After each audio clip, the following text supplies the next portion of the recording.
Assalamualaikum warahmatullahi wabarakatuh. Perkenalkan, nama saya Rahmania Aziza. Di sini saya akan menjelaskan atau mempresentasikan tentang tahapan audit.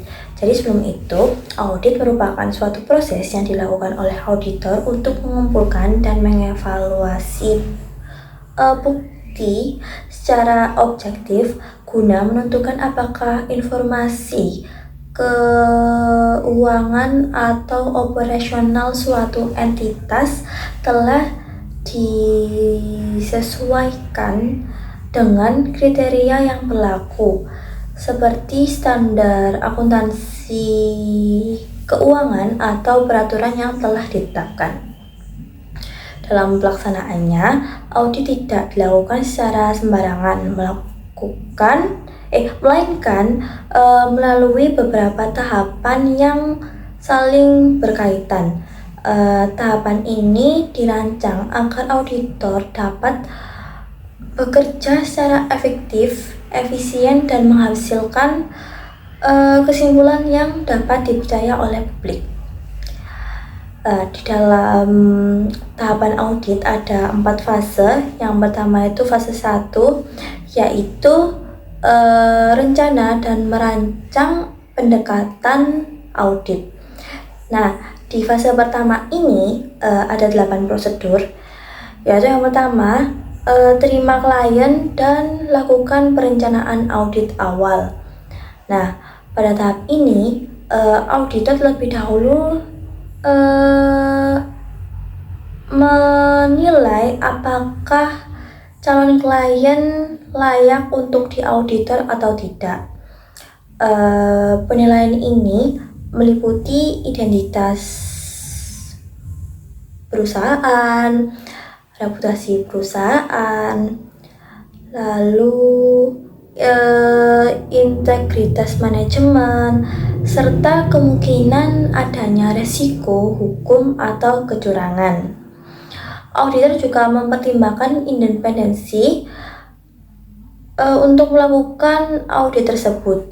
Jika semua pertimbangan terpenuhi, maka auditor dapat menerima klien dan biasanya dituangkan dalam surat perjanjian atau perikatan yang disebut dengan engagement letter sebagai bentuk kesepakatan atau perjanjian kerja antara auditor dan klien.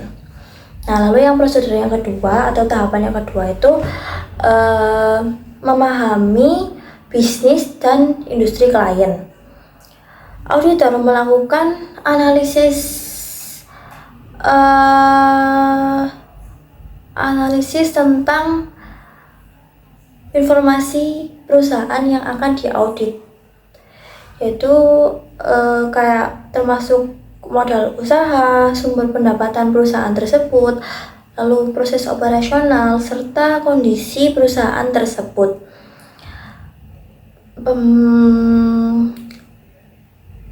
Ini tuh sangat penting untuk mengidentifikasi area yang berpotensi memiliki resiko tinggi dan untuk menilai kewajaran laporan keuangan perusahaan tersebut. Nah, lalu yang ketiga itu melakukan proses analisis klien. Auditor melakukan analisis awal terhadap data keuangan perusahaan, seperti membandingkan laporan keuangan antar periode yang akan diaudit dan periode sebelumnya. Tujuannya itu untuk menemukan fluktuasi atau hubungan yang tidak biasa yang dapat mengidentifikasi adanya kesalahan atau kecurangan yang disebut dengan fraud. Lalu yang keempat itu menetapkan penilaian awal materialitas dan kinerja. Auditor menentukan tingkat materialitas, yaitu batas maksimal kesalahan yang masih dapat diterima atau ditoleransi tanpa mempengaruhi keputusan pengguna laporan keuangan. Selain itu, ditetapkan juga materialitas kinerja atau performance materiality untuk mengurangi kemungkinan kesalahan yang tidak terdeteksi selama masa pengauditan atau selama masa audit. Lalu yang kelima itu mengidentifikasi risiko signifikan akibat penipuan atau kesalahan. Auditor mengidentifikasi risiko yang berpotensi menyebabkan salah saji materialitas, baik karena kecurangan atau fraud maupun kesalahan atau yang disebut dengan error. Risiko ini biasanya terkait dengan area tertentu seperti pengakuan pendapatan atau estimasi akuntansi. Lalu yang keenam, tahap keenam dalam fase pertama yaitu menilai risiko inheren. Jadi menilai risiko inheren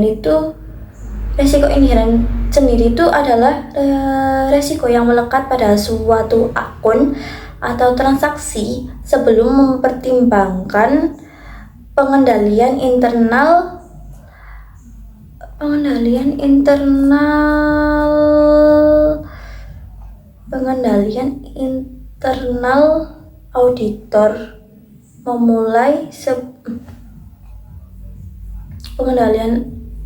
auditor menilai seberapa besar kemungkinan terjadinya kesalahan berdasarkan sifat bisnis, kompleksitas transaksi, dan faktor-faktor lainnya. Lalu yang ketujuh itu memahami pengendalian internal dan menilai risiko pengendalian. Auditor mempelajari sistem pengendalian internal perusahaan seperti prosedur otorisasi, pemisahan tugas, pengawasan, dan lain-lain. Dan dari sini, auditor menilai apakah pengendalian tersebut efektif dalam mencegah atau mendeteksi kesalahan. Hasil penilaian ini menentukan sejauh mana auditor dapat mengendalikan sistem tersebut. Lalu yang tahapan terakhir dalam fase yang pertama itu menyelesaikan strategi audit keseluruhan dan rancangan audit. Berdasarkan seluruh informasi yang telah dikumpulkan, auditor menyusun strategi secara menyeluruh dan membuat rencana audit yang rinci. Rencana ini mencakup prosedur audit yang akan dilakukan, waktu pelaksanaan, serta alokasi sumber daya. Jadi ada di fase yang pertama ada 8 prosedur atau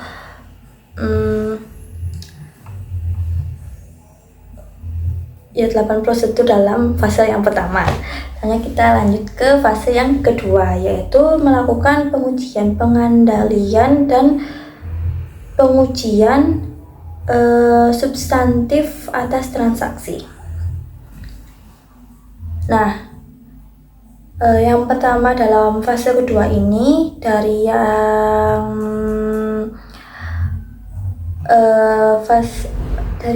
prosedur yang ke-8 dari fase yang pertama, selanjutnya kita ke fase kedua atas prosedur yang pertama dalam fase yang kedua, yaitu rencana untuk mengurangi tingkat risiko pengendalian yang dinilai. Pada tahap ini, auditor menyusun strategi untuk menurunkan risiko tersebut. Jika pengendalian internal dinilai kurang efektif, auditor akan merencanakan lebih banyak pengujian substantif Sebaliknya, jika pengendalian dianggap baik, auditor dapat mengendalikan sistem tersebut dan mengurangi luas pengujian lainnya. Jadi intinya, auditor menyesuaikan pendekatan audit berdasarkan tingkat risiko yang telah dinilai. Nah, dari perencanaan untuk mengurangi tingkat risiko pengendalian yang dinilai itu terbagi menjadi dua, ada ya atau tidak. Jika tidak, kita langsung ke prosedur yang ketiga, tapi saya akan menjelaskan yang jika keputusan ya berarti lanjut ke prosedur selanjutnya, yaitu melakukan pengujian pengendalian. Prosedur yang kedua yaitu melakukan pengujian pengendalian. Auditor menguji apakah pengendalian internal perusahaan benar-benar berjalan efektif. Pengujian ini bisa berupa pemeriksaan dokumen, observasi, atau wawancara untuk memastikan bahwa prosedur yang telah ditetapkan perusahaan dijalankan dengan konsisten. Hasil dari pengujian ini menentukan apakah auditor dapat mempercayai sistem pengendalian dalam mengurangi risiko kesalahan. Nah, kita lanjut ke prosedur yang ketiga. Jika tadi kan dibagi menjadi dua, ada ya, ada tidak. Yang tidak ini langsung ke prosedur yang ketiga, yaitu melakukan pengujian substantif terhadap transaksi. Pengujian substantif dilakukan untuk mendeteksi salah saji material secara langsung dalam laporan keuangan perusahaan. Auditor memeriksa bukti transaksi seperti faktur, bukti pembayaran, atau kontrak yang dilakukan oleh perusahaan, serta melakukan konfirmasi kepada pihak ketiga. Pengujian ini bertujuan memastikan bahwa transaksi yang dicatat benar-benar terjadi dan akurat. Lalu prosedur yang keempat yaitu menilai kemungkinan salah saji dalam laporan keuangan. Setelah melakukan berbagai pengujian, auditor mengevaluasi hasilnya untuk menilai apakah terdapat salah saji material dalam laporan keuangan. Auditor akan mengumpulkan semua temuan, baik yang berasal dari pengujian pengendalian maupun pengujian substantif. Lalu menentukan apakah laporan keuangan secara keseluruhan sudah wajar atau masih mengandung kesalahan yang signifikan. Jadi setelah fase kedua selesai, kita masuk ke fase ketiga, yaitu melakukan prosedur analisis substantif dan penilaian detail neraca. Jadi fase 3 ini ada 3 kondisi resiko. Yang pertama itu kondisi rendah, kondisi sedang, dan kondisi tinggi atau tidak diketahui. Jadi saya akan menjelaskan yang kondisi yang rendah dulu. Nah, pada kondisi rendah, auditor lebih banyak menggunakan prosedur analisis substantif, yang artinya auditor cukup membandingkan data, tren atau rasio keuangan untuk memastikan kewajaran saldo dalam laporan keuangan. Karena resikonya kecil, pengujian rinci tidak perlu terlalu banyak. Jadi tidak perlu banyak pengujian secara rinci. Lalu ada kondisi sedang atau medium. Auditor menggunakan kombinasi antara prosedur analitis dan pengujian detail saldo.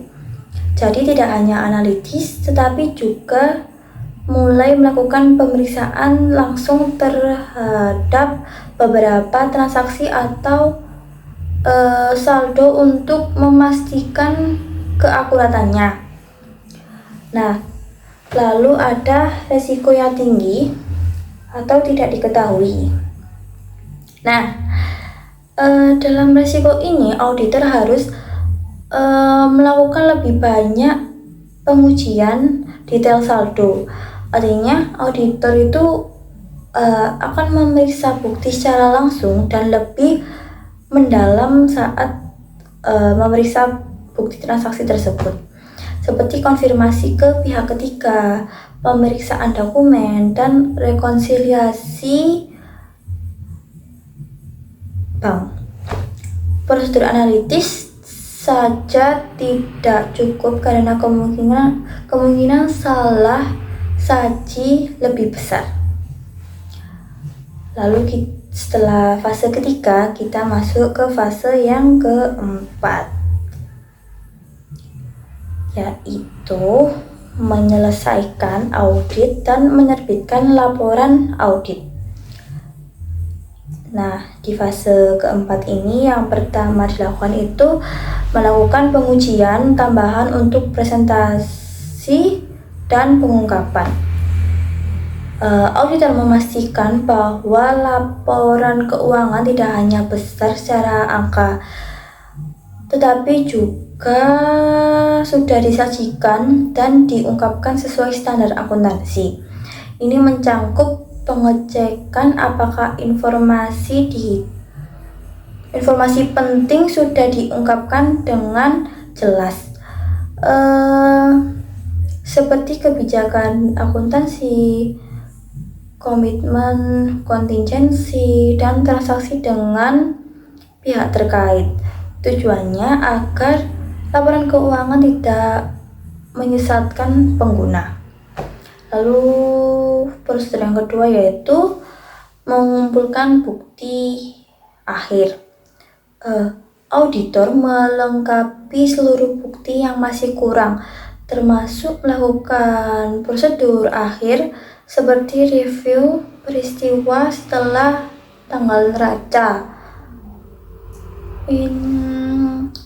dan memperoleh surat representasi manajemen dan lain-lain. Bukti ini penting untuk memastikan bahwa semua kesimpulan audit didukung oleh data yang cukup akurat dan relevan. Lalu yang prosedur ketiga yaitu evaluasi hasil. Auditor menilai keseluruhan temuan dari proses audit. Pada tahap ini, auditor mempertimbangkan apakah terdapat salah saji material yang belum diperbaiki dan apakah laporan keuangan secara keseluruhan sudah wajar. Evaluasi ini menjadi dasar dalam menentukan jenis opini audit yang akan diberikan. Lalu yang keempat adalah menerbitkan laporan audit. Setelah semua evaluasi selesai, auditor menyusun dan menerbitkan laporan audit. Laporan ini berisi opini auditor, seperti misalnya itu wajar tanpa pengecualian, wajar dengan wajar tanpa pengecualian, wajar dengan pengecualian, tidak wajar atau tidak memberikan pendapat. Itu Pak. Jadi tahap yang kelima yaitu berkomunikasi dengan komite audit dan manajemen. Auditor menyampaikan hasil audit kepada pihak manajemen dan komite audit. Komunikasi ini mencakup temuan penting, kelemahan pengendalian internal, serta rekomendasi perbaikan.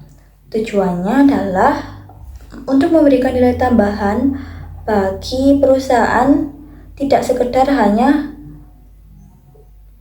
memberikan opini bagi perusahaan. Jadi sekian dari saya. Mohon maaf apabila ada salah kata dan salah pengucapan. Saya mohon maaf. Terima kasih. Wassalamualaikum warahmatullahi wabarakatuh.